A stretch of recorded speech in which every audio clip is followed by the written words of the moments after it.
Son. The new Superman trailer looks amazing, and it's exactly what I was hoping for a Superman trailer and a Superman film from James Gunn. And there was a part of me that was initially like, well, I mean, it's a trailer. We got to keep our expectations tempered. No, man, I'm letting the feelings fly because it's exactly what I was hoping his Superman would be like. I want this Superman, like as a comic book fan, right? And it's like a 40-year-old dude, right? The old man of the comic book YouTube scene. What I want is a Superman who feels like my grandfather's Superman, right? I don't want like the new 52 Zack Snyder Superman who's sitting around all day smoking cigarettes, listening to The Cure, wondering whether or not humanity's worth a damn. I want a Superman who just feels like he's got it figured out. And even if he doesn't have it all figured out, a Superman who at least embodies hope, man. Like there was this kind of like description that I gave to how Superman should feel in a movie, and I gave it some number of years ago, right? Like you have the city of Metropolis and everything's going to pot, right? Everything's falling apart, who knows, right? Things are going sideways. Everybody's panicking, nobody knows what to do. Then there's like just this crack that way from the side, and like everybody looks up and there's a streak of red, and there's this collective sigh among everybody in the city of Metropolis because Superman is here and everything is going to be okay. And that's the feeling that Superman should give to people. And it's the feeling he should have in his movies. And this movie looks like it's going to have it. Now, don't get me wrong. There are some CW elements that are being incorporated in this movie that I'm a little unsure about. For example, Guy Gardner. The guy looks goofy. And I imagine Guy Gardner fans are none too happy about that because Guy Gardner has some dedicated fans, and rightfully so. Guy Gardner's pretty dope. Truth to tell, the depiction of his character in the movie looks very similar to the way he was depicted post-Crisis on Infinite Earths, when he was part of the Justice League International team. But I imagine a lot of Guy Gardner fans would much rather have seen his character in the movie the way he was depicted during Jeff Johns' Green Lantern run. Because in that run, he was depicted as being far more authoritative. He seemed to be a lot more confident. And just the way he looked, right, just kind of gave you the air of this guy who was a former cop and doesn't put up with anybody's nonsense. In the post-crisis comics of Justice League International, it was more the tone of his character, I feel like, than the look of his character. But the fact remains, right? Like, we do get to see Guy Gardner. Guy Gardner's cool. Now, Guy Gardner is going to be the way in which James Gunn seemingly starts bringing in the Green Lantern mythos. And the Green Lantern mythos is really where things get interesting when it comes to DC. And maybe that's a conversation for a different time, because the Green Lantern mythos is incredibly expansive. A lot of you guys know about like Hal Jordan and the Green Lantern ring and all that kind of stuff. Those of you guys who are not familiar with comics, you've got Red Lanterns, you've got the Orange Lantern, Larfleeze, you've got the Indigo Tribe, the Star Sapphires, the Sinestro Corps, which relies on fear. Superman was a Yellow Lantern at one point. Scarecrow has been a Yellow Lantern. You've got the White Lantern, Kyle Rayner, who basically became God. You've got the Black Lanterns that are all zombies. I mean, there's a huge mythos there when it comes to DC. But overall, right, just looking at the trailer for this movie, it looks beautiful, right? It's bright, it's vibrant. Superman, and I like how it opens up with Superman just kind of like crash landing seemingly near the Fortress of Solitude.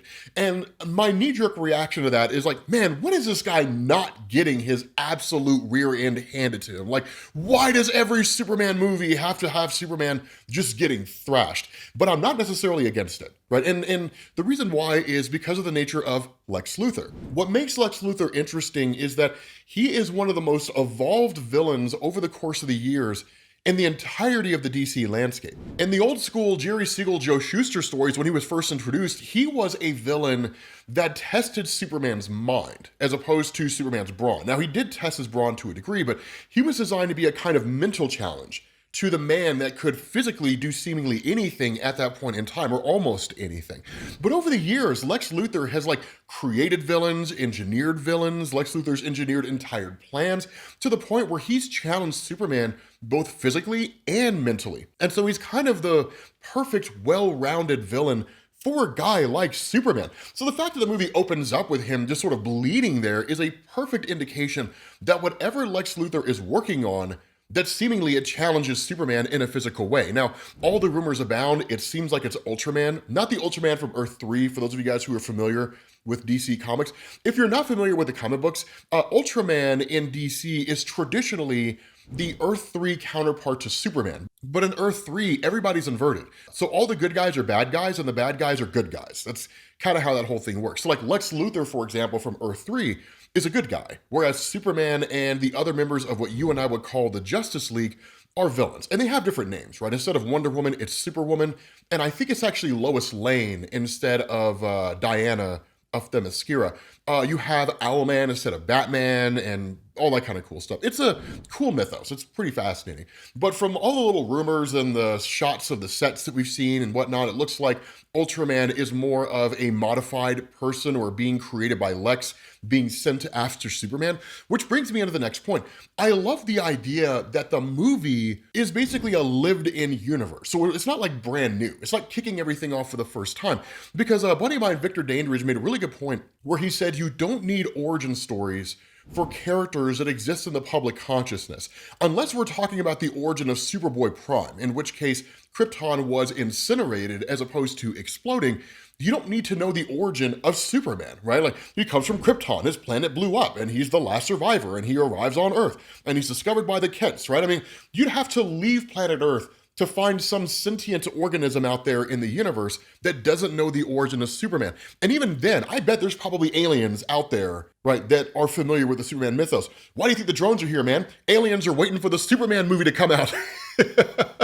But the fact is, right, in all seriousness, I like that it just kind of picks up in the middle of this universe where things have been going on for a while and Superman is established. He's not fully loved, which I also kind of dig. That's one of the things about the Superman mythos that I always kind of enjoyed was despite the very essence of his character, which is so far beyond humanity that the human race will never catch up to the power of Superman, right? For every 3 steps that humanity takes in a forward direction to reach what Superman can be, Superman is just 3 more steps ahead, right? That the human race always contained a kind of opposition to a degree to the nature of Superman. Now, the way the movie seems to depict it is it feels more like humanity's disdain of Superman is less to do with the nature of Superman and the uncertainty of him, because since he's seemingly been around for a while, humanity's probably used to him by now, and it's probably more circumstantial with regards to the plot, right? Like him and the villain fight each other, and there's collateral damage, and like some people die, and they're like,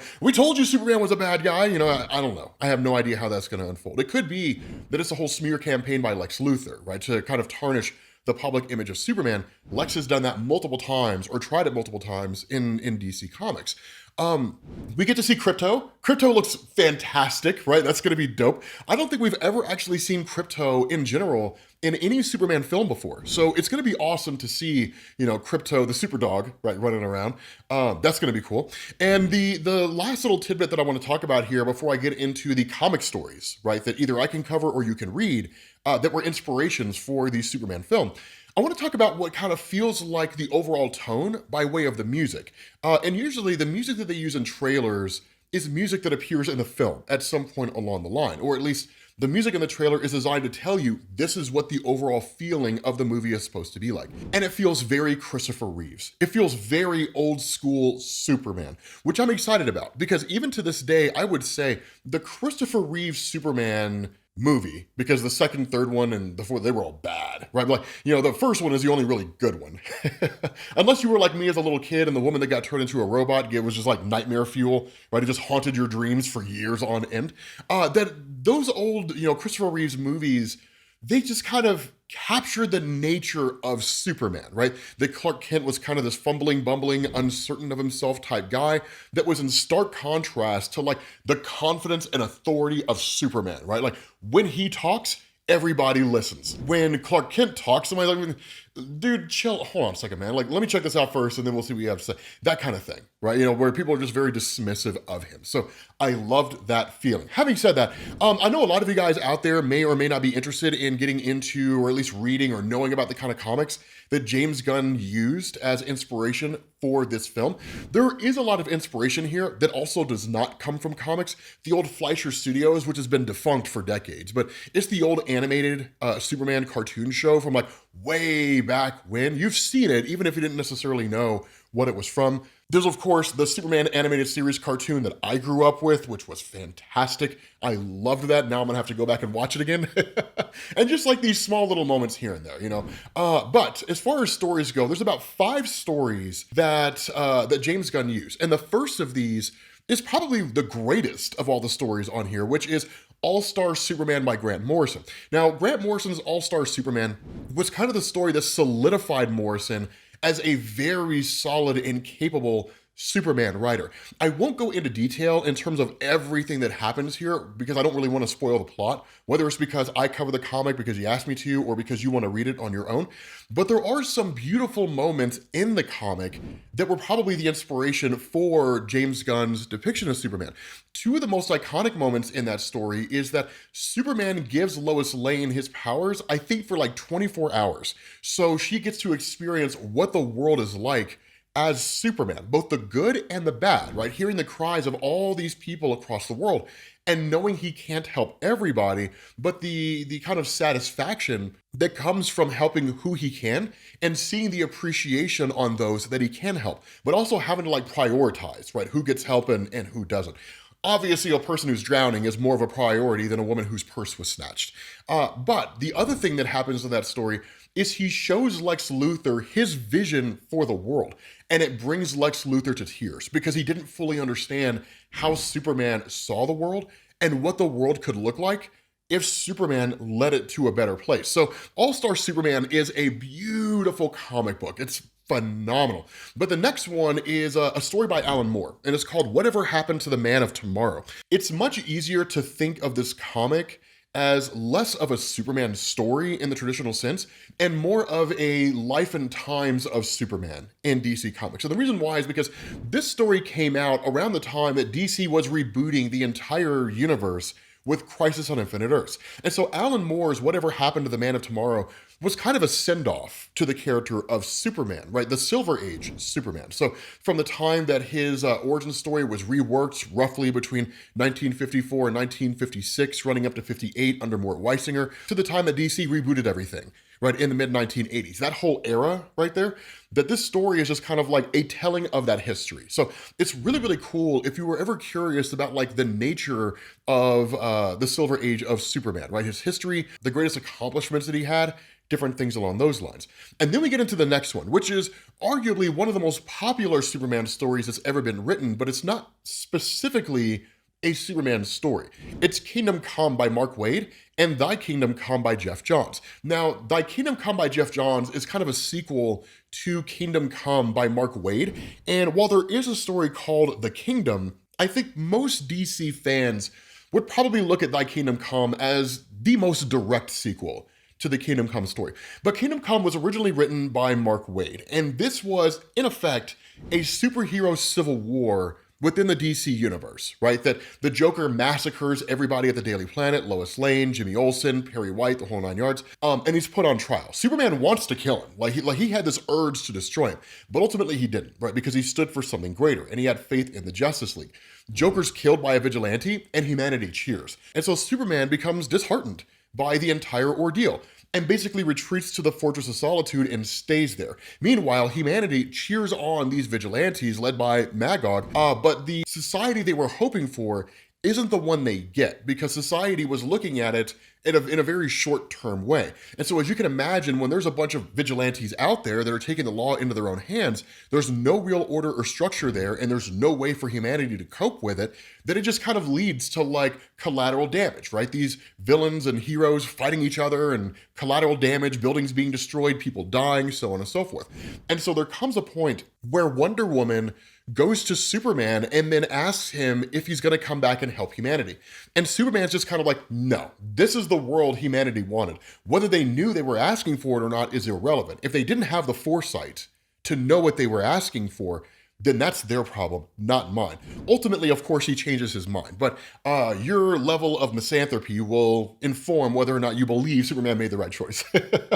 But it goes on to become like this incredible story, because at the time that exchange between Wonder Woman and Superman happens, he's still very angry about the death of everybody at the Daily Planet, and the way humanity reacted to the Joker, right? So there's a lot of pain in that conversation, but it's a beautiful story. Thy Kingdom Come was actually a Justice Society of America story, which is basically like the old World War II superhero teams. So like Alan Scott, the Green Lantern, and Jay Garrick, the Flash, kind of the predecessor to the Justice League of America in DC Comics. That was the Kingdom Come Superman crossing over into the main DC universe and then working with the JSA. It was a beautiful story. It was really, really cool. But those two stories kind of go hand in hand with each other. Now, the next one here is the New 52 Action Comics run by Grant Morrison. This was yet again Grant Morrison kind of depicting that All-Star Superman was not a one-off, that he can consistently write Superman incredibly well. But the reason why his New 52 Action Comics run was so lauded by the fan base is because it actually stood in stark contrast to the regular Superman title that was coming out at the time. And Superman, as he was being written in New 52 Superman, was a very young and inexperienced Superman. And I wouldn't say was a little more jaded, but I would say that he was just kind of cocky. He didn't feel like the old school pre-New 52 Superman, right? Like just your father's, grandfather's Superman, that kind of guy. Whereas Grant Morrison's Action Comics run did. Now, Grant Morrison's run, I think, only lasted like 17 issues, and then eventually he takes off and he's replaced. But that run, it feels very reminiscent of the All-Star Superman run. And so people loved it in comparison, again, to the New 52 Superman comic book, the main Superman solo series. But that goes into Action Comics War World by Philip Kennedy Johnson. That's a more recent Superman comic run. I am not going to spoil that because I do want to cover it. It is a phenomenal trilogy. Like, it is an incredible story. It's the best that Superman had been since the Dan Jurgens, Frank Thierry, Action Comics, and Superman Rebirth runs, respectively, right? Those were phenomenal stories. So it was beautiful, especially after Brian Michael Bendis screwed the pooch on handling Superman as a character. Like, he totally screwed it up. Do not read the Brian Michael Bendis Superman run. It is trash. But with that being said, guys, these are the stories that James Gunn used from the comics to inform a lot of what he did with the movie. So let me know if you want me to cover any of these, or you could kind of go out there and read them on your own. Kingdom Come, we covered once upon a time. It could do with a little bit of remastering and updating for the modern day. I don't think we ever did Whatever Happened to the Man of Tomorrow. I don't remember if we ever did All-Star Superman. I know we did not do the Action Comics run by Grant Morrison. And again, I know we never covered War World by Philip Kennedy Johnson. So let me know if you guys are interested in that. Thank you all for watching. This movie's going to be fantastic, and I will catch you all later. Peace.